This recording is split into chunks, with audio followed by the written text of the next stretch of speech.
From Passion to Peace by James Allen. Chapter 4. Transmutation. Midway between the hell of passion and the heaven of peace is the purgatory of transmutation. Not a speculative purgatory beyond the grave, but a real purgatory in the human heart. In its separating and purifying fire, the base metal of error is sifted away, and only the clarified gold of truth remains. When temptation has culminated in sorrow and deep perplexity, then the tempted one, strenuously striving for deliverance, finds that his moral servitude is entirely from himself. Instead of fighting against outer circumstances, he must alter inner conditions. The fight against outer things is necessary at the start. It is the only course which can be adopted at first, because of the prevailing ignorance of mental causation, but it never, of itself, brings about emancipation. What it does bring about is the knowledge of the mental cause of temptation. This knowledge of the mental cause of temptation leads to the transmutation of thought, and the transmutation of thought leads to the deliverance from the bondage of error. The preliminary fighting is a necessary stage in spiritual development, just as the crying and kicking of a helpless babe is necessary to its growth. But as the crying and kicking is not needed beyond the infant stage, so the fierce struggling with and falling under temptation ends when the knowledge of mental transmutation is acquired. The truly wise man, he who is enlightened in concerning the source and cause of temptation, does not fight against outward allurements. He abandons all desire for them. Thus they cease to be allurements, and the power of temptation is destroyed at its source. But this abandonment of unholy desire is not the final process.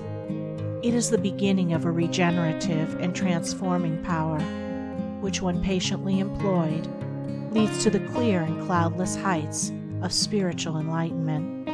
Spiritual transmutation consists of an entire reversal of the ordinary self-seeking attitude of the mind toward people and things, and this reversal brings about an entirely new set of experiences. Thus the desire for a certain pleasure is abandoned, cut off at its source, and not allowed to have any place in the consciousness. But the mental force which that desire represented is not annihilated. It is transferred to a higher region of thought, transmuted into a purer form of energy. The law of conservation of energy prevails universally in the mind as it does in matter, and the force shut off in lower directions is liberated in higher realms of spiritual activity. Along the saintly way toward the divine life, the midway region of transmutation is the country of sacrifice, the plain of renunciation.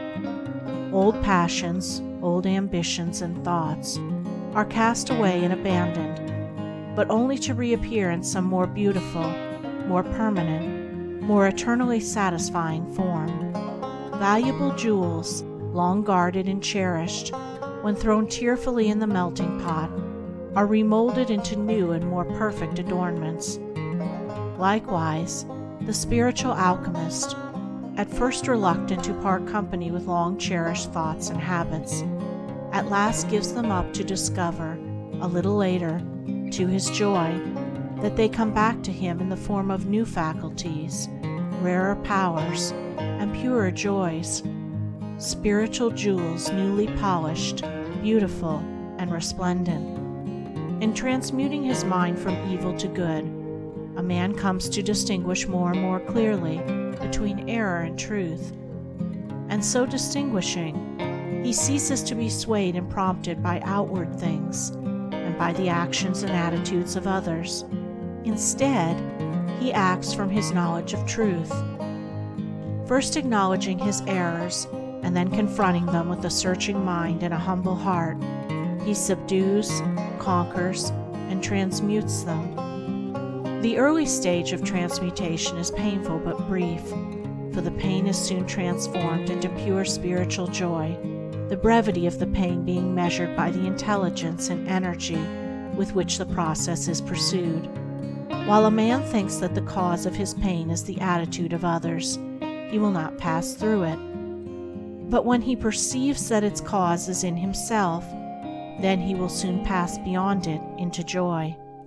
The unenlightened man allows himself to be disturbed, wounded, and overthrown by what he regards as the wrong attitude of others towards him. This is because the same wrong attitude is in himself.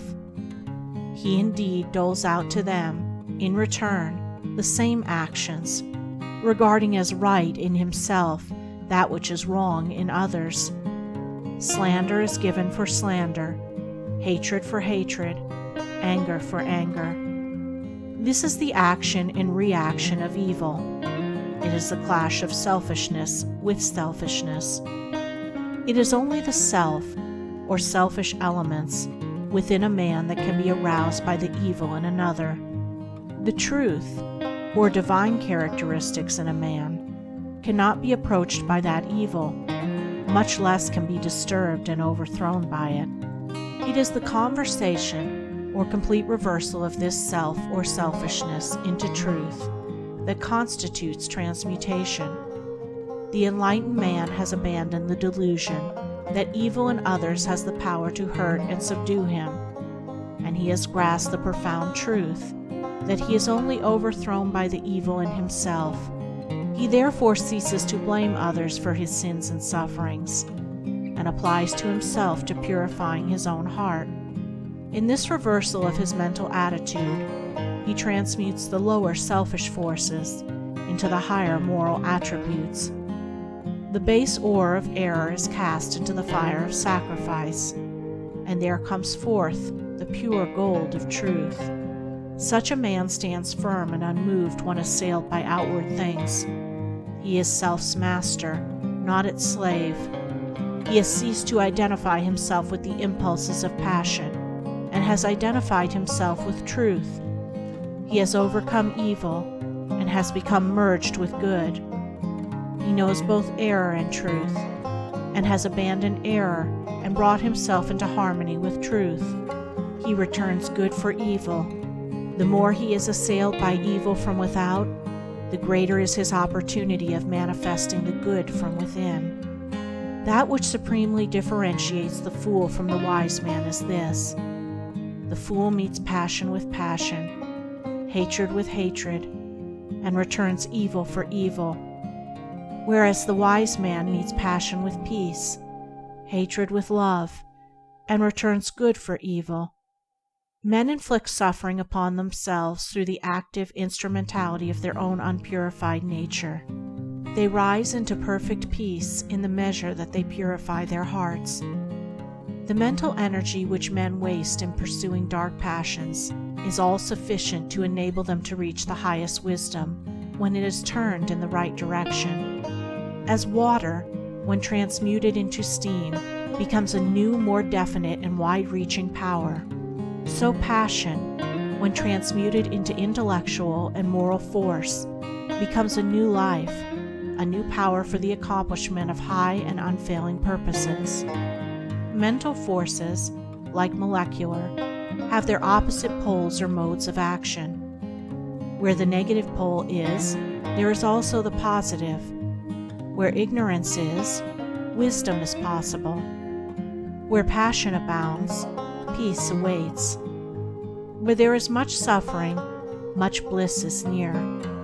Sorrow is the negation of joy. Sin is the opposite of purity. Evil is the denial of good. Where there is an opposite, there is that which is opposed. The adverse evil, in its denial of the good, testifies to its presence.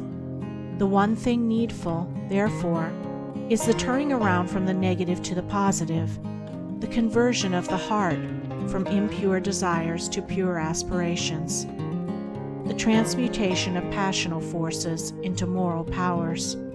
The wise purify their thoughts. They turn from bad deeds and do good deeds. They put error behind them and approach truth.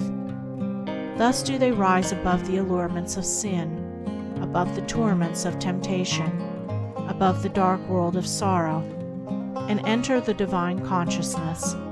the transcendent life. End of Chapter 4. Recording by Andrea Fiore.